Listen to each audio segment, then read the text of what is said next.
Because we can't form triangles at the quadrant angles being 0 degrees, 90 degrees, 180 degrees, and 270 degrees, we have to evaluate them a little bit differently.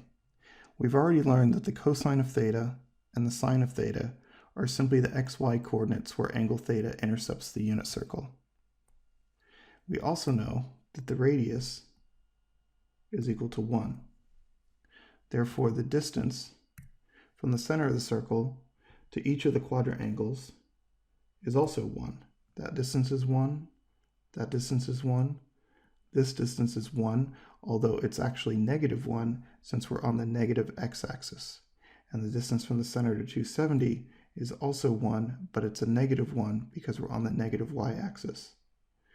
Therefore, the cosine of 0 degrees equals the x-coordinate, 1, where 0 degrees intersects the unit circle, and the sine of 0 degrees equals the y-coordinate, where 0 degrees intersects the unit circle. Similarly, the xy coordinate of 90 degrees is 0, 1. Therefore, the cosine of 90 degrees is 0, and the sine of 90 degrees equals 1. The coordinates -1 and 0 at 180 degrees tell us that the cosine of 180 equals -1 and that the sine of 180 equals 0, because those are the x and y coordinates respectively.